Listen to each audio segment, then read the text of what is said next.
Assalamualaikum warahmatullahi wabarakatuh. Alhamdulillah. Wassalatu wassalamu ala rasulillah wa ala alihi wa ashabihi wa man wala amma ba'du. Kaum muslimin wal muslimat, ayyuhal ikhwah wal akhwat, rahimani wa rahimakumullah. Kita akan melanjutkan pembahasan tentang adab seorang penuntut ilmu. Yang mana dengan adab yang baik ini merupakan tanda diterimanya amalan. Seorang yang beradab ketika menuntut ilmu, bisa jadi ini merupakan tanda amalan tersebut atau amalan yang dia lakukan di dalam menuntut ilmu itu diterima oleh Allah dan mendapatkan keberkahan. Sehingga sebagian salaf mengatakan al-adabu fil amali alamatu qabulil amali. Adab dalam amalan merupakan tanda diterimanya amalan tersebut. Dan pada kesempatan kali ini kita akan melanjutkan adab yang ketiga yang kita ambil dari buku Al-Bahrur Ra'iq fi Zuhdi war Raqa'iq. Al-Bahrur Ra'iq fi Zuhdi war Raqa'iq. Ya, di sana al-muallif menyebutkan adab yang ketiga, wa yanbaghi lahu kadzalika an yuqaddima taharatan nafsi. Hendaknya seorang penuntut ilmu mendahulukan kesucian jiwa. Artinya memprioritaskan kesucian jiwa atau kebersihan hati. Kesucian jiwa atau kebersihan hati dari apa? An radha'ilil akhlaqi wa matmumil awsafi. Dari akhlak yang hina dan sifat yang tercela. Baik akhlak kepada sesama teman, terlebih lagi akhlak kepada sang guru atau kepada ustadznya atau kepada muallimnya. Ya, harus membersihkan hati dari akhlak yang hina dan sifat yang tercela. Apa contohnya?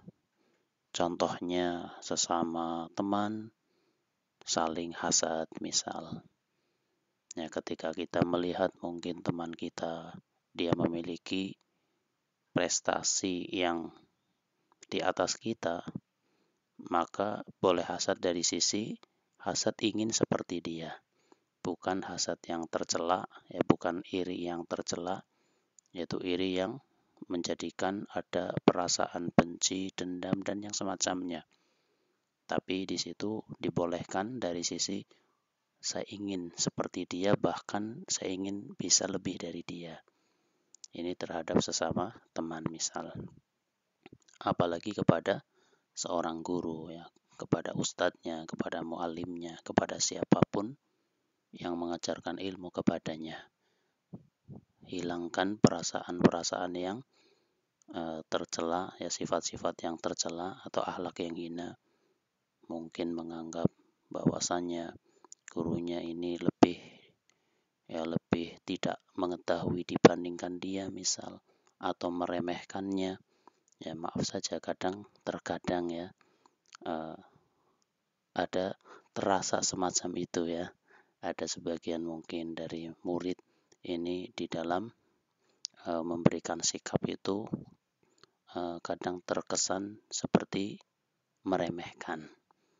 Ya maka ini sangat-sangat tidak dianjurkan, bahkan sangat-sangat atau merupakan sesuatu yang sangat terlarang. Ya ketika kita belajar kok kita meremehkan kepada orang yang mengajarkan ilmu kepada kita. Ya ala kulli hal jauhi akhlak yang hina dan sifat yang tercela. Kenapa seperti itu? Ya, karena idzil ilmu ibadatul qalbi wa salatus sirri. Karena yang namanya ilmu, ya sebab ilmu itu merupakan ibadah hati dan sholat yang tersembunyi. Ya, dibandingkan nanti dengan gambaran sholat. Ya, wa qurbatul batini ilallahi ta'ala, dan merupakan pendekatan diri kepada Allah secara batin.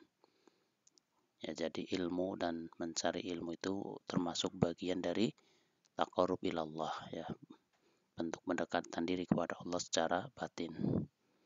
Wa kama la tasihus salatu, sebagaimana kita tahu bahwasanya salat itu tidak akan dianggap sah, salat itu tidak akan sah.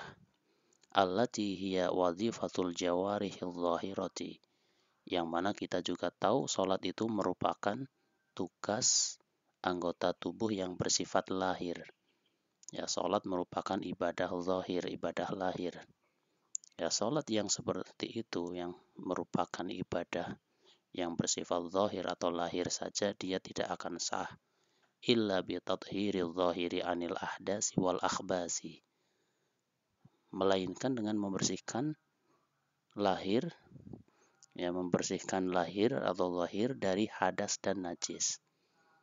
Seandainya seorang sholat dia ada hadas, ya maaf saja ya, semacam buang air kecil, buang air besar, dia punya hadas itu ya, dia punya hadas, kemudian tanpa wudhu langsung sholat, ya sholatnya tidak sah.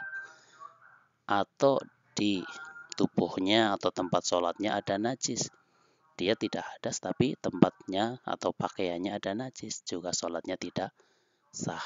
Ya, ini gambaran sholat, sesuatu yang bersifat lahir diwajibkan lahirnya juga harus bersih. Fakadzalika la tasihhu ibadatul batini, maka demikian juga ibadah batin. Dalam hal ini adalah ibadah mencari ilmu atau ilmu itu sendiri, dia tidak akan sah.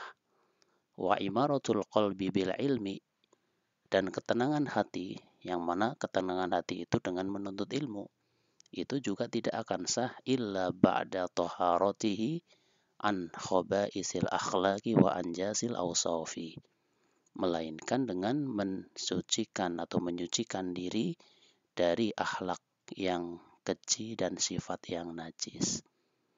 Ya, kesimpulannya apa? Kesimpulannya gambarannya sholat. Sholat ini ibadah lahir, maka lahirnya saja harus bersih. Demikian juga ilmu, ya, atau mencari ilmu, ingin mendapatkan sesuatu yang bersifat batin yaitu ilmu, itu ibadah hati, maka hati itu juga harus bersih. Sebagaimana lahir itu harus bersih sehingga sholatnya sah, maka batin juga harus bersih sehingga ilmunya akan dia dapatkan. Walidzalika qila, oleh karena itu ada ungkapan yang menyatakan yutayyabul qalbu lil ilmi, hati diperbaiki untuk dimasuki ilmu. Hati diolah menjadi baik dengan cara menjauhkan diri atau menghindari dari akhlak-akhlak yang tercela tadi. Itu adalah cara memperbaiki hati. Tujuannya apa? Untuk dimasuki ilmu. Hatinya bersih, ilmunya mudah masuk. Kama tutayyabul ardu liziraati, sebagaimana tanah diperbaiki untuk disiapkan ditanami. Ketika akan menanam satu tanaman, maka tanahnya itu diolah terlebih dahulu. Ya, diolah, dicangkul, dikasih pupuk dan sebagainya misalnya. Ketika ada yang mengotori, dibersihkan misalnya. Setelah itu barulah ditanami. Demikian juga hati, diolah menjadi baik. Setelah baik barulah ditanami. Dalam hal ini adalah ditanami ilmu. Maka ilmu itu akan mudah masuk. Kaum muslimin wal muslimat, ayyuhal ikhwah wal akhwat rahimani wa rahimakumullah. Itulah adab yang ketiga yang sangat-sangat penting untuk kita ketahui sekaligus kita terapkan di dalam kita mencari ilmu. Semoga ilmu yang kita dapatkan akan menjadi barokah ketika kita mendapatkannya atau ketika kita mencarinya dan mendapatkannya disertai dengan adab. Demikian, atas kesalahan kekurangan ana minta maaf yang sebesar-besarnya. Wallahu a'lamu bishawab. Subhanakallahumma wa bihamdika asyhadu an la ilaha illa anta astaghfiruka wa atubu ilaik. Wassalamu alaikum warahmatullahi wabarakatuh.